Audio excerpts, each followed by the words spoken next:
प्रेमचंद की कहानी बड़े भाई साहब।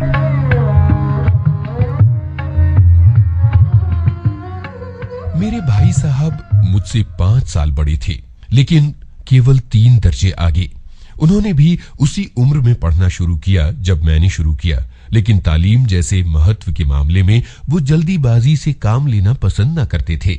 इस भवन की बुनियाद खूब मजबूत डालना चाहते थे, जिस पर आलीशान महल बन सके। 1 साल का काम 2 साल में करते थे, कभी कभी 3 साल भी लग जाते थे। बुनियाद भी पुख्ता ना हो तो मकान कैसे पायेदार बने। मैं छोटा था, वो बड़े थे। मेरी उम्र 9 साल की थी, वो 14 साल के थे। उन्हें मेरी तंबीह और निगरानी का पूरा और जन्म सिद्ध अधिकार था, और मेरी शालीनता इसी में थी कि उनके हुक्म को कानून समझूं। वो स्वभाव से बड़े अध्ययनशील थे, हरदम किताब खोले बैठे रहते और शायद दिमाग को आराम देने के लिए कभी कॉपी पर, कभी किताब के हाशियों पर चिड़ियों, कुत्तों और बिल्लियों की तस्वीरें बनाया करते थे। कभी कभी एक ही नाम या शब्द या वाक्य 10-20 बार लिख डालते। कभी एक शेर को बार बार सुंदर अक्षरों में नकल करते, कभी ऐसी शब्द रचना करते जिसमें ना कोई अर्थ होता ना कोई सामंजस्य। मसलन एक बार उनकी कॉपी पर मैंने ये इबारत देखी, स्पेशल, अमीना, भाइयों भाइयों, दरअसल, भाई भाई, राधे श्याम, श्रीयुक्त राधे श्याम, 1 घंटे तक। इसके बाद एक आदमी का चेहरा बना हुआ था। मैंने बहुत चेष्टा की कि इस पहेली का कोई अर्थ निकालूं, लेकिन असफल रहा और उनसे पूछने का साहस न हुआ। वो 9वीं जमात में थे, मैं 5वीं में। उनकी रचनाओं को समझना मेरे लिए छोटा मुंह बड़ी बात थी। मेरा जी पढ़ने में बिल्कुल न लगता था। 1 घंटा भी किताब लेकर बैठना पहाड़ था। मौका पाते ही हॉस्टल से निकलकर मैदान में आ जाता और कभी कंकरियां उछालता, कभी कागज की तितलियां उड़ाता, और कहीं कोई साथी मिल गया तो पूछना ही क्या। कभी 4 दीवारी पर चढ़कर नीचे कूद रहे हैं, कभी फाटक पर सवार उसे आगे पीछे चलाते हुए मोटर कार का आनंद उठा रहे हैं। लेकिन कमरे में आते ही भाई साहब का वो रुद्र रूप देखकर प्राण सूख जाते। उनका पहला सवाल ये होता, कहां थे? हमेशा यही सवाल इसी ध्वनि में पूछा जाता और इसका जवाब मेरे पास केवल मौन था। न जाने मेरे मुंह से ये बात क्यों न निकलती कि जरा बाहर खेल रहा था। मेरा मौन कह देता कि मुझे अपना अपराध स्वीकार है और भाई साहब के लिए इसके सिवा और कोई इलाज न था कि स्नेह और रोष से मिले शब्दों में मेरा सत्कार करें। इसी तरह अंग्रेजी पढ़ोगे तो जिंदगी भर पढ़ते रहोगे और हर्फ ना आएगा। अंग्रेजी पढ़ना कोई हंसी खेल नहीं है कि चाहे जो पढ़ ले। ऐसा होता तो एरा गैरा नत्थु खैरा सभी अंग्रेजी के विद्वान न हो जाते। यहाँ दिन रात आंखें फोड़नी पड़ती हैं और खून जलाना पड़ता है, तब जाकर कहीं विद्या आती है। और आती क्या है? हाँ, कहने को आ जाती है। बड़े बड़े विद्वान भी शुद्ध अंग्रेजी नहीं लिख सकते, बोलना तो दूर रहा। और मैं कहता हूं, तुम कितने गूंगा हो कि मुझे देखकर भी सबक नहीं लेते। मैं कितनी मेहनत करता हूं, ये तुम अपनी आंखों से देखते हो। अगर नहीं देखते तो ये तुम्हारी आंखों का कसूर है, तुम्हारी बुद्धि का कसूर है। इतने मेले तमाशे होते हैं, मुझे तुमने कभी जाते देखा है? रोज ही क्रिकेट और हॉकी के मैच होते हैं, मैं पास फटकता तक नहीं, हमेशा पढ़ता रहता हूं। उस पर भी 1-1 दर्जे में 2-2, 3-3 साल तक पढ़ा रहता हूं। फिर भी तुम कैसे आशा करते हो कि तुम यूं खेल कूद में वक्त गवाकर पास हो जाओगे? मुझे तो 2-3 साल ही लगते हैं। तुम उम्र भर इसी दर्जे में पड़े सड़ते रहोगे। अगर तुम्हें इस तरह उम्र गंवानी है तो बेहतर है घर चले जाओ और मजे से गुल्ली डंडा खेलो, समझे? दादा दादी की गाढ़ी पढ़ाई के रुपए क्यों बर्बाद कर रहे हो? मैं ये लताड़ सुनकर आंसू बहाने लगता। जवाब ही क्या था? अपराध तो मैंने किया, लताड़ कौन सहे। भाई साहब उपदेश की कला में निपुण थे। ऐसी ऐसी लगती बातें कहते, ऐसे ऐसे सूक्ति बाण चलाते कि मेरे जिगर के टुकड़े टुकड़े हो जाते और हिम्मत टूट जाती। इस तरह जान तोड़कर मेहनत करने की शक्ति मैं अपने में न पाता था, और उस निराशा में जरा देर के लिए मैं सोचने लगता, क्यों ना घर चला जाऊं। जो काम मेरे बूते के बाहर है उसमें हाथ डालकर क्यों अपनी जिंदगी खराब करूं। मुझे अपना मूर्ख रहना मंजूर था, लेकिन उतनी मेहनत, उफ, मुझे तो चक्कर आ जाता था। लेकिन घंटे 2 घंटे बाद निराशा के बादल फट जाते और मैं इरादा करता कि आगे से खूब जी लगाकर पढ़ूंगा। चटपट एक टाइम टेबल बना डालता। बिना पहले से नक्शा बनाए कोई स्कीम तैयार किए काम कैसे शुरू करूं। टाइम टेबल में खेल कूद की मद बिल्कुल उड़ जाती। प्रातःकाल उठना 6 बजे, मुंह धो नाश्ता करके पढ़ने बैठ जाना। 6 से 8 तक अंग्रेजी, 8 से 9 तक हिसाब, 9 से 9:30 तक इतिहास, फिर भोजन और स्कूल। 3:30 बजे स्कूल से वापस होकर आधे घंटे आराम। 4 से 5 तक भूगोल, 5 से 6 तक ग्रामर, आधा घंटा हॉस्टल के सामने टहलना। 6:30 से 7 अंग्रेजी कंपोजिशन, फिर भोजन और 8 से 9 तक अनुवाद। 9 से 10 तक हिंदी, 10 से 11 तक विविध विषय और फिर विश्राम। मगर टाइम टेबल बना लेना एक बात है, उस पर अमल करना दूसरी बात।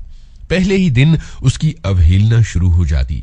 मैदान की वो सुखद हरियाली, हवा के हल्के हल्के झोंके, फुटबॉल की वो उछल कूद, कबड्डी के वो दांव घात, वॉलीबॉल की वो तेजी और फुर्ती मुझे अनिवार्य रूप से खींच ले जाती और वहां जाते ही मैं सब कुछ भूल जाता। वो जानलेवा टाइम टेबल, वो आंख फोड़ पुस्तकें, किसी की याद न रहती और भाई साहब को नसीहत और फजीहत का अवसर मिल जाता। मैं उनके साए से भागता, उनकी आंखों से दूर रहने की चेष्टा करता, कमरे में इस तरह दबे पांव आता कि उन्हें खबर ना हो। उनकी नजर मेरी ओर उठी और मेरे प्राण निकले। हमेशा सिर पर एक नंगी तलवार सी लटकती मालूम होती। फिर भी जैसे मौत और विपत्ति के बीच भी आदमी मोह और माया के बंधन में जकड़ा रहता है, मैं फटकार और घुड़कियां खाकर भी खेल कूद का तिरस्कार न कर सकता। सालाना इम्तिहान हुआ। भाई साहब फेल हो गए और मैं पास हो गया, प्रथम दर्जे में आया। मेरे और उनके बीच केवल 2 साल का अंतर रह गया। जी में आया भाई साहब को आड़े हाथों लूं। आपकी वो घोर तपस्या कहां गई? मुझे देखिए, मजे से खेलता भी रहा और दर्जे में अव्वल भी हूं। लेकिन वो इतने दुखी और उदास थे कि मुझे उनसे दिली हमदर्दी हुई और उनके घाव पर नमक छिड़कने का विचार ही लज्जास्पद जान पड़ा। हाँ, अब मुझे अपने ऊपर कुछ अभिमान हुआ और आत्मसम्मान भी बढ़ा। भाई साहब का वो रोब मुझ पर न रहा। आजादी से खेल कूद में शरीक होने लगा। दिल मजबूत था, अगर उन्होंने फिर फजीहत की तो साफ साफ कह दूंगा। अपना खून जलाकर कौन सा तीर मार लिया, मैं तो खेलते कूदते दर्जे में अव्वल आ गया। जबान से ये हेकड़ी जताने का साहस न होने पर भी मेरे रंग ढंग से साफ जाहिर होता था कि भाई साहब का वो आतंक अब मुझ पर नहीं है। भाई साहब ने इसे भांप लिया। उनकी सहज बुद्धि बड़ी तीव्र थी और एक दिन जब मैं भोर का सारा समय गुल्ली डंडे की भेंट करके ठीक भोजन के समय लौटा तो भाई साहब ने मानो तलवार खींच ली और मुझ पर टूट पड़े। देखता हूं इस साल पास हो गए और दर्जे में अव्वल आ गए तो तुम्हें दिमाग हो गया है। मगर भाईजान, घमंड तो बड़े बड़े का नहीं रहा। तुम्हारी क्या हस्ती है। इतिहास में रावण का हाल तो पढ़ा ही होगा। उसके चरित्र से तुमने कौन सा उपदेश लिया या यूं ही पढ़ गए? महज इम्तिहान पास कर लेना कोई चीज नहीं।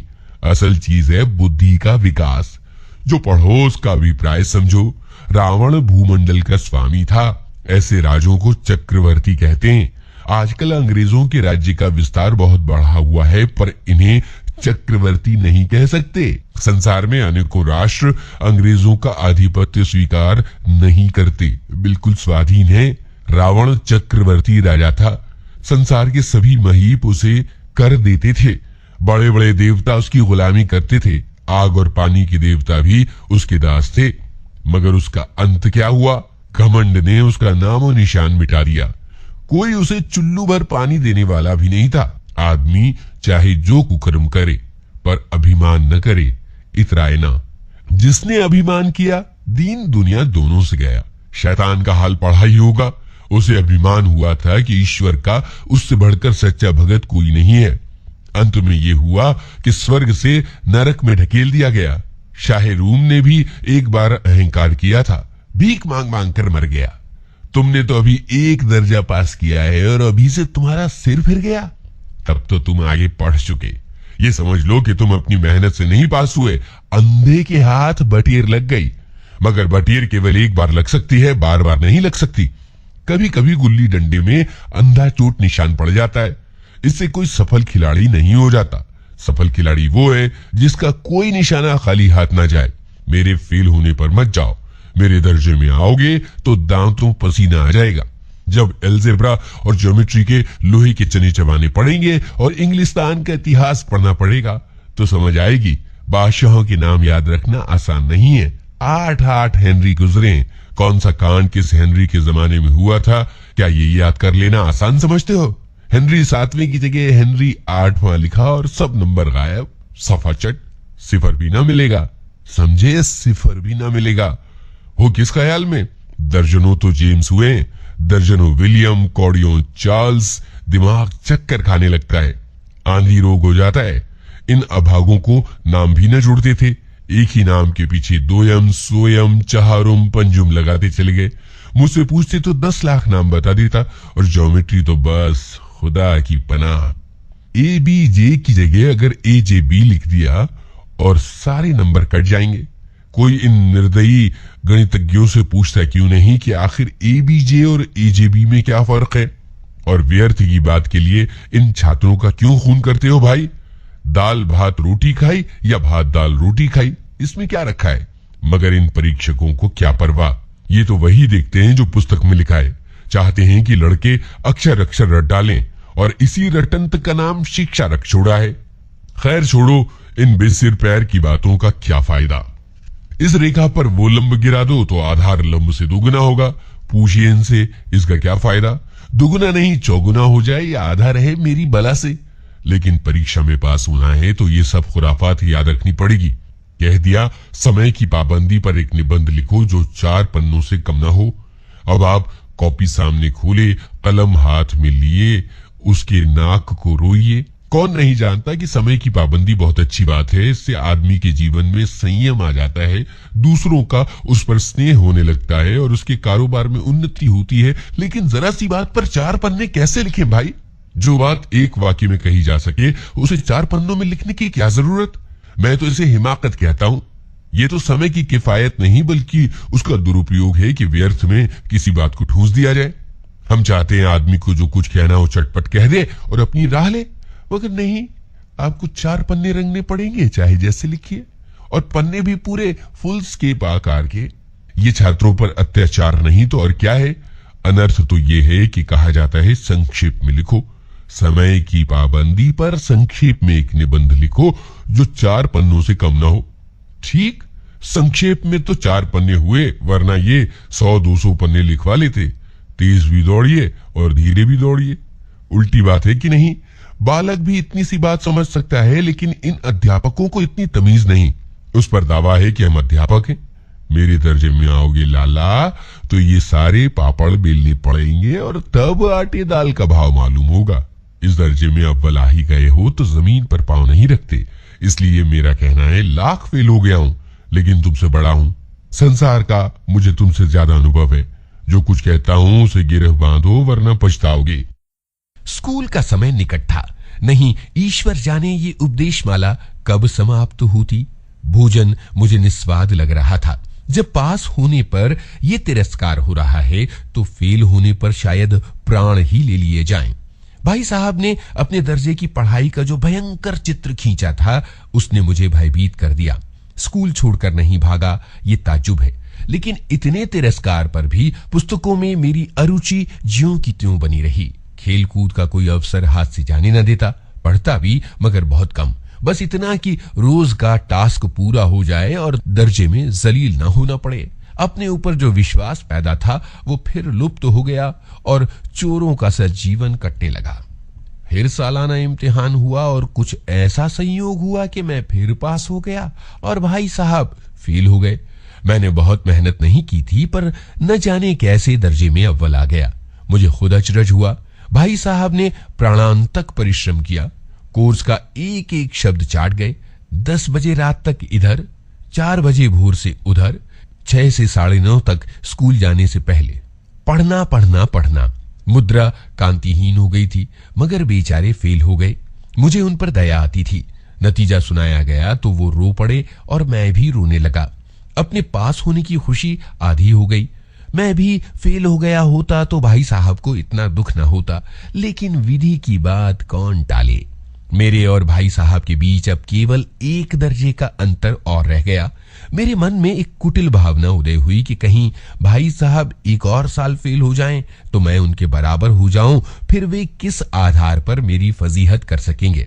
लेकिन मैंने इस कमीने विचार को दिल से बलपूर्वक निकाल डाला। आखिरकार वो मुझे मेरे हित के विचार से ही तो डांटते हैं। मुझे इस वक्त अप्रिय लगता है, मगर शायद उनके उपदेशों का ही असर है कि मैं दनादन पास हो जाता हूं और इतने अच्छे नंबरों से। अब भाई साहब बहुत कुछ नरम पड़ गए थे। कई बार मुझे डांटने का अवसर पाकर भी उन्होंने धीरज से काम लिया। शायद अब वो खुद समझने लगे कि मुझे डांटने का अधिकार उन्हें नहीं रहा, या रहा भी तो बहुत कम। मेरी स्वच्छंदता भी बढ़ी। मैं उनकी सहिष्णुता का अनुचित लाभ उठाने लगा। मुझे कुछ ऐसी धारणा हुई कि मैं पास ही हो जाऊंगा, पढ़ूं या न पढ़ूं। मेरी तकदीर बलवान है, इसलिए भाई साहब के डर से जो थोड़ा बहुत पढ़ लिया करता था वो भी बंद हो गया। मुझे कनकौए उड़ाने का नया शौक पैदा हो गया था। अब सारा समय पतंगबाजी की ही भेंट चढ़ जाता था। फिर भी मैं भाई साहब का अदब करता था और उनकी नजर बचाकर कनकौए उड़ाता था। मांझा देना, कन्ने बांधना, पतंग टूर्नामेंट की तैयारियां आदि समस्याएं सब गुप्त रूप से हल हो जाती थी। मैं भाई साहब को ये संदेह न करने देना चाहता था कि उनका सम्मान और लिहाज मेरी नजरों में कम हो गया है। एक दिन संध्या समय हॉस्टल से दूर मैं एक कनकौआ लूटने बेतहाशा दौड़े जा रहा था। आंखें आसमान की ओर थीं और मन उस आकाशगामी पथिक की ओर जो मंद गति से झूमता पतन की ओर चला जा रहा था, मानो कोई आत्मा स्वर्ग से निकलकर विरक्त मन से नए संस्कार ग्रहण करने आ रही हो। बालकों की पूरी सेना लग्गे और झाड़दार बांस लिए इनका स्वागत करने दौड़ी आ रही थी। किसी को अपने आगे पीछे की खबर न थी। सभी मानो उस पतंग के साथ आकाश में उड़ रहे थे जहां सब कुछ समतल है, न मोटर कारें हैं, ट्राम, न गाड़ियां।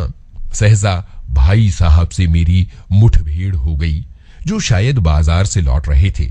उन्होंने वही हाथ पकड़ लिया और उग्र भाव से बोले, इन बाजारी लौंडों के साथ धेले के कनकौए के लिए दौड़ते तुम्हें शर्म नहीं आती? तुम्हें इसका भी कुछ लिहाज नहीं कि अब नीची जमात में नहीं हो बल्कि 8वीं जमात में आ गए हो और मुझसे केवल एक दर्जा नीचे हो। आखिर आदमी को कुछ तो अपनी पोजीशन का ख्याल करना चाहिए। एक जमाना था कि लोग 8वां दर्जा पास करके नायब तहसीलदार हो जाते थे। मैं कितने ही मिडिलचियों को जानता हूं जो आज अव्वल दर्जे के डिप्टी मजिस्ट्रेट और सुपरिंटेंडेंट हैं। कितने ही 8वीं जमात वाले हमारे लीडर और समाचार पत्रों के संपादक हैं। बड़े बड़े विद्वान उनकी मातहती में काम करते हैं और तुम उसी 8वें दर्जे में आकर बाजारी लौंडों के साथ कनकौए के लिए दौड़ रहे हो। मुझे तुम्हारी इस कमअक्ली पर दुख होता है। तुम ज़हीन हो, इसमें शक नहीं, लेकिन वो ज़हन किस काम का जो हमारे आत्मगौरव की हत्या कर डाले। तुम अपने दिल में समझते होगी कि मैं भाई साहब से महज एक दर्जा नीचे हूं और अब उन्हें मुझे कुछ कहने का हक नहीं है। लेकिन ये तुम्हारी गलती है। तुमसे 5 साल बड़ा हूं और चाहे आज तुम मेरी जमात में आ जाओ और परीक्षकों का यह हाल है तो निस्संदेह अगले साल तुम मेरे समकक्ष हो जाओगे और शायद 1 साल बाद मुझसे आगे भी निकल जाओ। लेकिन मुझ में और तुम में जो 5 साल का अंतर है उसका क्या होगा? उसे तुम तो क्या खुदा भी नहीं मिटा सकता। मैं तुमसे 5 साल बड़ा हूं और हमेशा रहूंगा। मुझे दुनिया का और जिंदगी का जो तजुर्बा है तुम उसकी बराबरी नहीं कर सकते, चाहे तुम MA और D.Litt और D.Phil क्यों ना हो जाओ। समझ किताबें पढ़ने से नहीं आती, दुनिया देखने से आती है। हमारी अम्मा ने कोई दर्जा पास नहीं किया था और दादा भी शायद 5वीं 6ठी जमात से आगे नहीं गए, लेकिन हम दोनों चाहे सारी दुनिया की विद्या पढ़ लें, अम्मा और दादा को हमें समझाने और सुधारने का अधिकार हमेशा रहेगा। केवल इसलिए नहीं कि वे हमारे जन्मदाता हैं, बल्कि इसलिए कि उन्हें दुनिया का हमसे ज्यादा तजुर्बा है और रहेगा। अमेरिका में किस तरह राज्य व्यवस्था है और 8वें हेनरी ने कितने ब्याह किए और आकाश में कितने नक्षत्र हैं, ये बातें चाहे उन्हें ना मालूम हो, लेकिन हजारों ऐसी बातें हैं जिनका ज्ञान उन्हें हमसे और तुमसे ज्यादा है। दैव ना करे आज मैं बीमार हो जाऊं तो तुम्हारे हाथ पांव फूल जाएंगे। दादा को तार देने के सिवा तुम्हें और कुछ न सूझेगा, लेकिन तुम्हारी जगह दादा हो तो किसी को तार न दें, न घबराएं, न बदहवास हो। पहले खुद मर्ज पहचान कर इलाज करेंगे, उसमें सफल ना हुए तो किसी डॉक्टर को बुलाएंगे। बीमारी तो खैर बड़ी चीज है, हम तुम तो इतना भी नहीं जानते कि महीने भर का खर्च महीने भर कैसे चले। जो कुछ दादा भेजते हैं उसे हम 20-22 तक खर्च कर डालते हैं और फिर पैसे पैसे के मोहताज हो जाते हैं। नाश्ता बंद हो जाता है, धोबी और नाई से मुंह चुराने लगते हैं। लेकिन जितना आज हम और तुम खर्च कर रहे हैं उसके आधे में दादा ने अपनी उम्र का बड़ा भाग इज्जत और नेकनामी के साथ निभाया है और कुटुंब भी पाला है, जिसमें सब मिलाकर 9 आदमी थे। अपने हेडमास्टर को देखो, एमए है कि नहीं? यहाँ के एमए नहीं, ऑक्सफोर्ड के हैं। 1000 रुपए पाते हैं, लेकिन उनके घर का इंतजाम कौन करता है? उनकी बूढ़ी माँ। हेडमास्टर साहब की डिग्री यहाँ बेकार हो गई। पहले खुद घर का इंतजाम करते थे, खर्च पूरा ना पड़ता था, कर्जदार रहते थे। जब से उनकी माताजी ने प्रबंध अपने हाथ में लिया है, जैसे घर में लक्ष्मी आ गई है। तो भाईजान, ये गुरूर दिल से निकाल डालो कि तुम मेरे समीप आ गए हो और अब स्वतंत्र हो। मेरे देखते तुम बेराह न चलने पाओगे। अगर तुम यूं न मानोगे तो मैं थप्पड़ का प्रयोग भी कर सकता हूं। मैं जानता हूं तुम्हें मेरी बातें जहर लग रही हैं। मैं उनकी इस नई युक्ति से नतमस्तक हो गया। मुझे आज सचमुच अपनी लघुता का अनुभव हुआ और भाई साहब के प्रति मेरे मन में श्रद्धा उत्पन्न हो गई। मैंने सजल आंखों से कहा, हरगिज नहीं, आप जो कुछ फरमा रहे हैं वो बिल्कुल सच है और आपको उसके कहने का अधिकार है। भाई साहब ने मुझे गले से लगा लिया और बोले, मैं कनकौए उड़ाने को मना नहीं करता, मेरा भी जी ललचाता है, लेकिन करूं क्या? खुद बेराह चलूं तो तुम्हारी रक्षा कैसे करूं? ये कर्तव्य भी तो मेरे सिर है। संयोग से उसी वक्त एक कटा हुआ कनकौआ हमारे ऊपर से गुजरा। उसकी डोर लटक रही थी। लड़कों का एक गोल पीछे पीछे दौड़ा चला आता था। भाई साहब लंबे हैं ही, उछलकर उसकी डोर पकड़ ली और बेतहाशा हॉस्टल की तरफ दौड़े। वो आगे आगे दौड़ रहे थे और मैं पीछे पीछे दौड़ रहा था।